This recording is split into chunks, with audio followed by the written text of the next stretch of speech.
Hello and welcome to the Rogers TV COVID-19 show. I'm Carol Merton, and before I welcome our guest to the program today, I have a few thoughts that I'd like to share with you.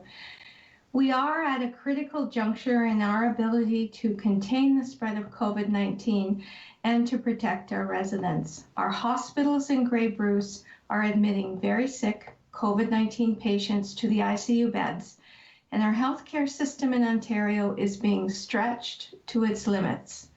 Hospital beds and ventilators are not an endless supply, and no one wants to think about what might happen should all of these beds and the ventilators be in use and more very sick patients arrive and need this specialized care. Our Grey Bruce Health Unit is the leading agency for the management of the COVID-19 emergency, but they can't do it alone. They need, and in fact are pleading for us to work together with them. We can all agree that we want to make this lockdown the very last one that we have to go through. Follow the provincial stay-at-home order by not going out except for absolutely essential travel. If you have any possible COVID-19 symptoms, go to the assessment clinics for testing. Be open and transparent about the people that you may have been in contact with. This might actually save their life and those of others. The Grey Bruce Health Unit asks the public to continue to practice the 3 W's. Watch your distance, wear a mask, wash your hands. This journey has been a long one, and we are all weary. The sacrifices we continue to make each and every day will bring all of us closer to the finish line. Let us make this difference together. Thank you to our community for all that you are doing to put a stop to this pandemic. And on that note, I want to also thank my guests for appearing on the program today and to talk about COVID-19 and the impact on the real estate organization, real estate business. So I'm welcoming today Jennifer Tedford. Now, Jennifer, you are a broker and a real estate agent for REMAX Grey Bruce. Have I got that right? Yes. Good. And Tim Hudak, who is the Chief Executive Officer of the Ontario Real Estate Association, correct? That's exactly right, Carol. Good to see you again, and great to be on the show with Jennifer again. Thank you. And I'm delighted to have you both on the program. There's so much news and information going on around the real estate business, real estate organization, because COVID has had a significant impact, I am sure, on how you do business and how you're moving through this pandemic. So where would you like to begin? Well, I can, maybe Carol, I can tell you what we're picking up province-wide, and I know Jennifer can tell you what's happening on the ground in Owen Sound, Grey Bruce area. Really been 2 big impacts, and I'm glad to go into details for you, but now we're a year past beginning of COVID, and there's been 2 impacts on the housing sector. One has been because of mathematics, and one has been because of psychology. Now, mathematics-wise, mortgage rates are low. A lot of people who I call the COVID haves, who have managed to keep their job through the crisis, have more savings now. We're not spending money going out as much to restaurants, to a movie. We're not traveling as much. And as a result, there's more money for a down payment. And there's also this generation of boomers who love their millennial kids dearly, but wouldn't mind giving them a helping hand, moving out of their house and getting a place of their own. Now, the psychology is we've done a number of surveys of Ontarians, and you can find all this at our website, OREA, O-R-E-A, OREACovid19info.com. But we found out a couple things. After more than a year being cooped up in our homes, people are now looking to shift. Rural areas, smaller communities like your own have become a lot more in fashion for people. So you probably see local demand. Jennifer will fill us in. People are looking for more spaces inside their home, probably, for a work from home office, for example, or maybe, grandma can move in with the family. And they're also looking for more space, a backyard, outdoor space, a place to kick the soccer ball around with your daughter. So those changes have meant great possibilities for beautiful, smaller communities, especially those along the water, like your own. So really what you're describing, it sounds to me like a shift in real estate culture, that there's been a whole trend and a whole different philosophy of looking at real estate as a result of COVID-19, correct? You got it. It's exactly that. COVID-19 and the work from home, the ability to live in Meaford or Owen Sound and, report to the headquarters in Toronto or London, so to speak, that has opened up a lot of new, exciting possibilities for people in the viewing audience. So REA is basically an association across Ontario of real estate agents. Is that correct? How many real estate agents would be part of your association? So you're exactly right. We represent the Realtors in the province, those experts, professionals who will help you find a great place to call home or to sell your home so you can have a strong retirement or a move-up home. Over 80,000 across our province. Wow. And Jennifer, one of our leaders in Bruce Gray, Owen Sound area. I know I saw her nodding there. I think she could back up what's happening on the ground from what we're seeing province-wide, I'm sure. Right. So Jennifer, fill us in a little bit about what you're seeing in Grey Bruce. Pretty much what Tim's saying. We're seeing a lot of people coming up from the Golden Horseshoe, Guelph, Kitchener. They're looking not only for primary properties, but they're looking for secondary properties. People who can, if things get really tough at home, they can quarantine up this way, or they can move their families out of the area where they feel a little bit safer. I'm hearing a lot of people saying that, well, perhaps we'll Airbnb them after, or we'll use them as our own cottages, once the pandemic is over. Right. So definitely a different approach and a different reason for shifting locations for sure. Now, I do have some questions. Some of them, that it's things that people have said or I've heard about, and I'll go through them if you don't mind, but take me wherever you want to take the conversation for sure. So my first, of course, was what's the situation about buying homes in Ontario? So are there enough? I mean, we know that vacancy rates have sometimes been an issue, especially in Grey Bruce. So where are we with the amount of availability? Well, in Grey and Bruce, it's definitely a seller's market. There are not enough listings right now. I think that people are a little hesitant to list their home because do you want strangers coming through your home in the middle of a pandemic? And if you sell, where are you going to go? There's not very much out there to buy. So it's kind of like a vicious circle. But there are some people that are exiting the market, maybe want to downsize, or like Tim said, they're moving in with family and they're getting rid of extra properties. But it is a vicious circle as far as we don't have enough inventory, but then, there's lots of people looking to buy. So it is tricky.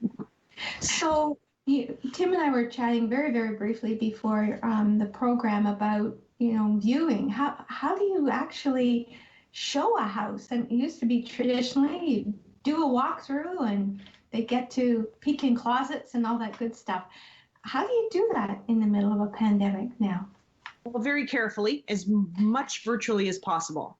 We have certain expectations on our team that you will do as much virtually as you can before you actually physically see the home. So Matterport 3D tours, which will literally take you through the house step by step on the computer on realtor.ca before you see it. We encourage people to do a drive-by, get to know the neighborhood if they're not familiar with the area. And only then we do in-person viewings.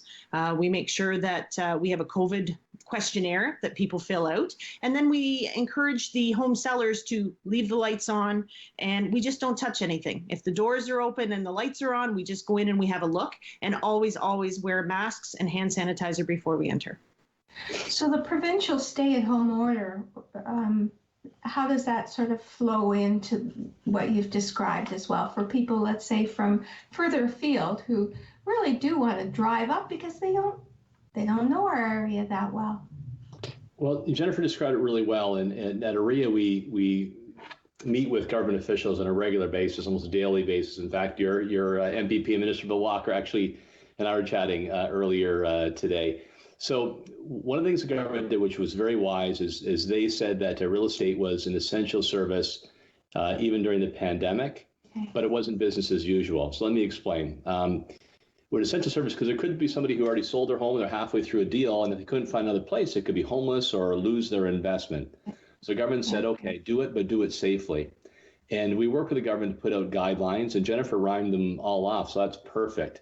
And if viewers of your show, Carol, who are in real estate or just fans of it, again, they can go to OREA, COVID19info.com, and our guidance is there about having safe and secure showings. They're scheduled.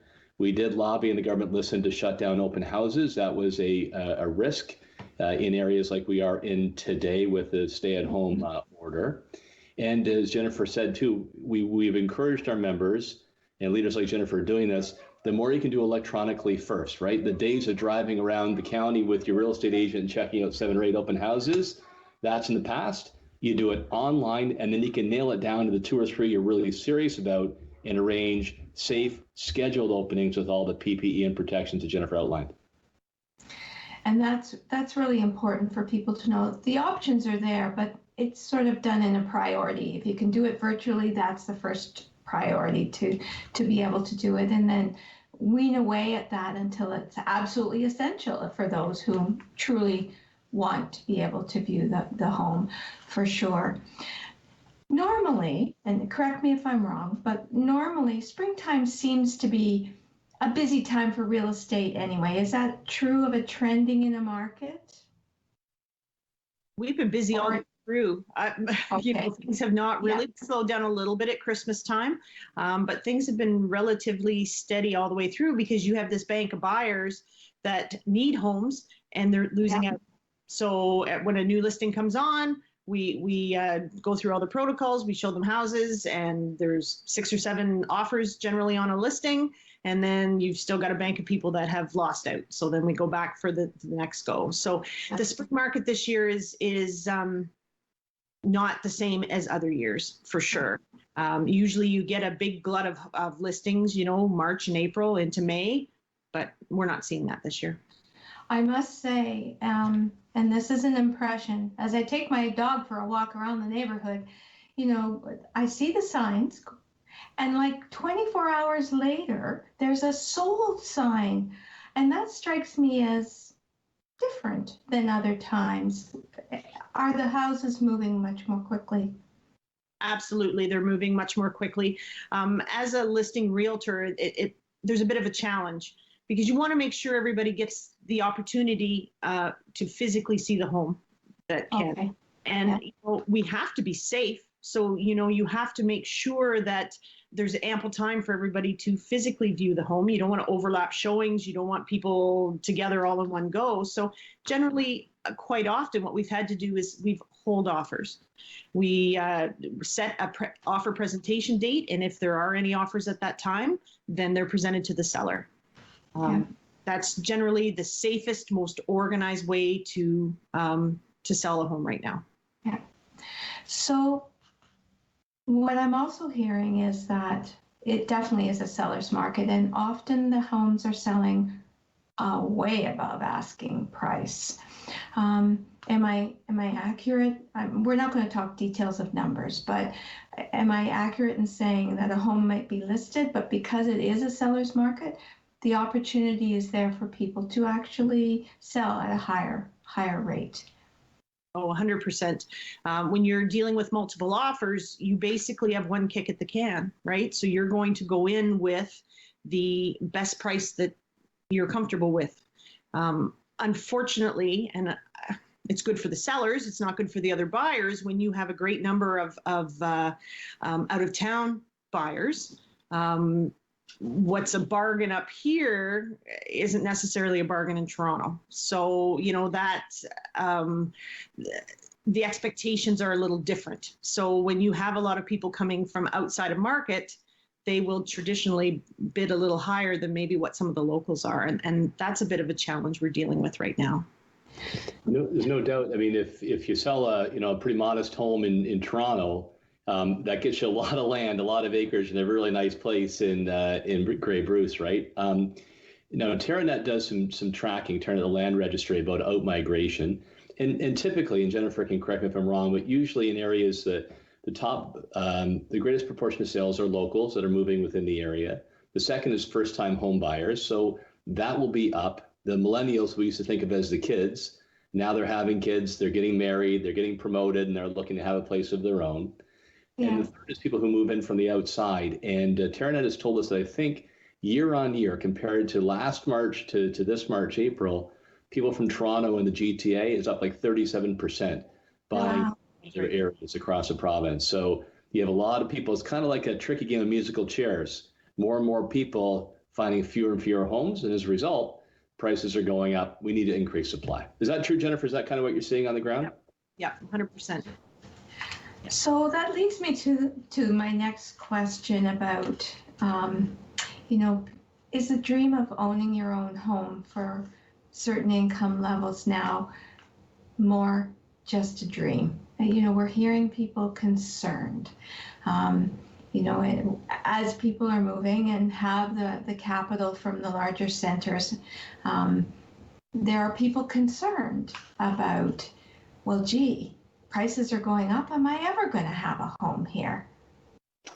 Yeah, I hear that all the time, and sadly, we've seen the rate of homeownership go down since 2016. I grew up in a small town myself, and growing up, you think that you'll be able to make it and you'll be able to buy a home in the neighborhood you grew up in. That's kind of what you expect. That's a Canadian dream. Grandparents are close by, and that's slipping out of reach for many people, whether in Owen Sound or Meaford or Fort Erie, right? So a big part of my job, Carol, is to be an advocate for increased housing supply, more choices, more affordability in the marketplace. Yeah. We want to help create that next generation of Ontario homeowners so that dream stays alive. And look, your MPPs like Bill Walker and I think Lisa Thompson's within your viewership as well. They've been great advocates. We have something called the Small Towns Big Opportunities Report. And that's all about how we can have a small town comeback, ideas for more jobs, but also more housing. So if you want to live in a great small town in Grey or Bruce, you could be able to afford that and raise your family there or retire there. And that's certainly was one of my questions. What potential partnerships could possibly happen to increase the stock of housing, especially, and this is where people use the term affordable, but we're also talking about attainable housing, correct? Because what could be affordable for someone making 6 figures is not affordable for someone making 5 figures in money. Do you see the Real Estate Association thinking about, other than, just where you are now, to partnerships, because we know there is a shortage of stock, housing stock. Has that been done anywhere else?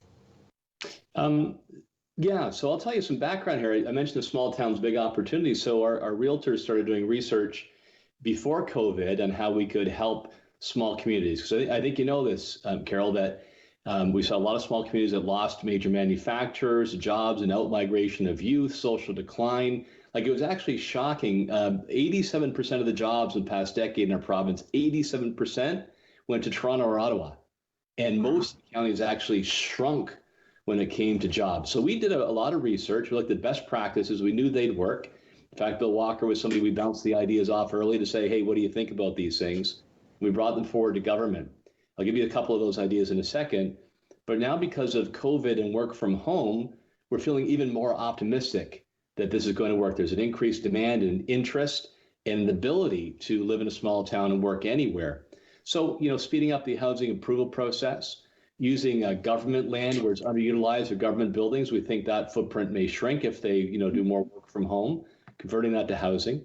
There will be a change in the commercial sector as a result of the change we're going through. So mixed use, commercial, residential, brownfield redevelopment. And something that I know Bill was really pushing too was using natural gas, extending more natural gas opportunities to rural Ontario. And the top thing, I'll bounce off Jennifer, the top thing we're hearing from our agents is people aren't asking so much about how are the doctors, what are local schools like. They're saying, how's the internet service? So doing more on broadband, right? High-speed internet will be a big boon too. Absolutely. So you're really describing a whole shift around real estate matching, a change. And if you think of working at home as just a whole different business model, The real estate association will obviously need to respond to that as well. Jennifer, what are your thoughts? Oh, 100%. I think that this is merely my opinion, but I feel that this is something that would have happened in this area anyways. You take the 400 corridor, people were moving out of the cities, going up, and you look at the popularity of Stayner and Wasaga Beach and Collingwood and Thornbury, it was heading this way. It just took a pandemic for it to go whammo, and it all happened in 1 year. So we're kind of learning from that. And I think that, it just sort of sped up the process. But as more people move up here, there's going to be more demand for other jobs. There's already holes being dug on the east side of Owen Sound there today, more businesses opening up. So that'll be more jobs. So I'm going to stay positive that, as more people move up here, there's going to be more jobs. And hopefully with the help of governments, whether it be federal, provincial, the municipal governments, that there will be programs out there to help these people get into houses. The County of Grey, they had a program where they would help first-time home buyers with their down payment. Now, they haven't done that in a couple of years, but maybe they'll be able to do it again. With interest rates being low, a lot of times they can afford the payments, but they just can't get that down payment. So, I'm hoping that with the help of the governments that we'll be able to keep these people in homes as much as possible. And certainly, Jennifer's optimism is well placed because, we are seeing a lot of signs of this small town comeback, which is so exciting. And secondly, she's right, governments are responding. The provincial budget put over $1 billion into high-speed internet for small communities, especially those along the waterfront. Great. And then the federal budget that just came out similarly is going to be giving the provinces money for high-speed internet. So we are making some progress and governments are responding to this demand. Yeah, which is certainly was one of the questions. What would you say around decisions around zoning and planning? What can be done around, those types of red tape things that may slow, dare I say that? I did. Because it can slow things down.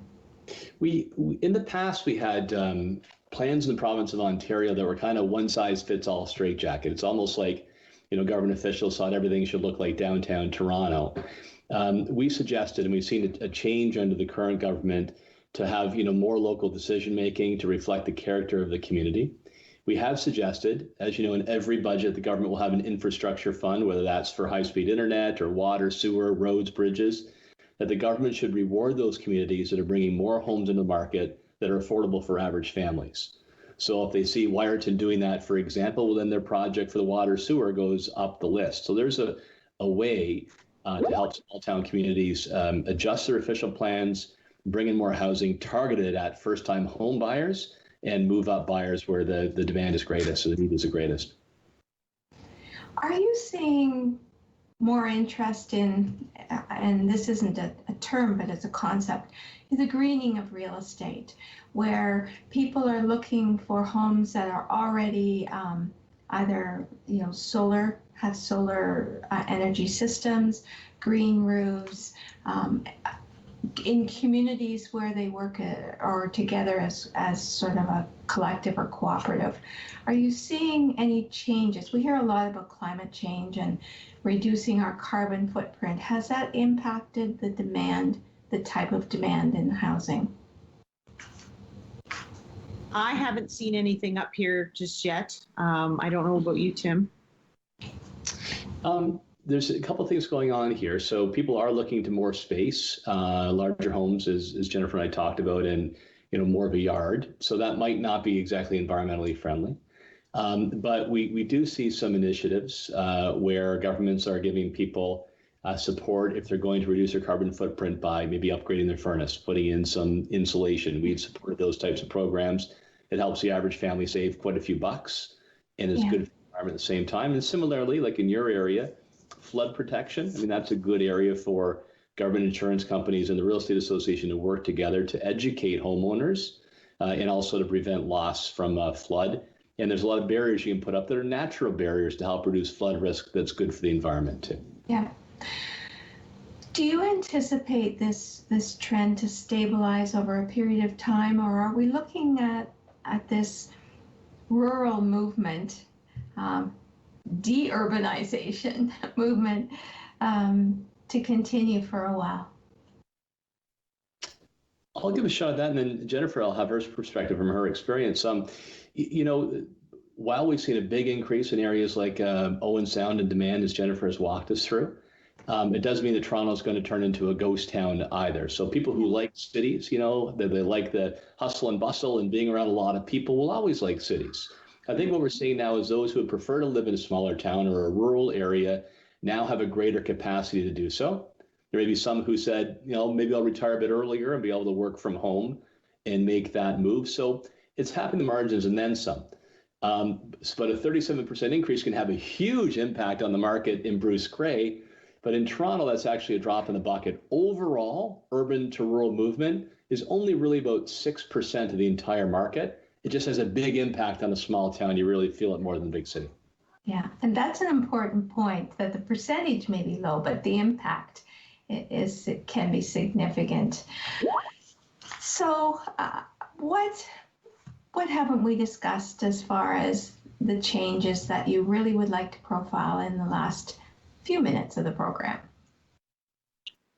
Well, I think from my point of view, I just want to stress to people that we are doing real estate on an essential basis only, and we are being as safe as possible. We're following all the protocols. Like I said, the AREA has been there for us to guide us through these sort of troubling times. But if you do want to sell your house, we can get you through it safely. Yeah. And a lot of that, appreciate Jennifer said, because I think that's why the market has been successful, because our agents like Jennifer have made sure that their clients are safe and only do in-person contact when absolutely necessary. And the other thing I'd say is it's always important to have an agent who knows the local marketplace, who knows where the septic systems are, what's going to be happening on planning schools. So people are moving into a new area. That local expertise is critical to making the right kind of decision for your family's future. Exactly. Yeah, absolutely. I can't believe our time is up already. It's always a pleasure to speak to both of you. And I hope that we get to speak again, but maybe about post-COVID next time. Thank you to both of you. And thank you to our viewing audience for joining us today. Please take care and tune in again for more information about programs, services, and resources available to you and to your family. Thank you. Thank you. Thanks.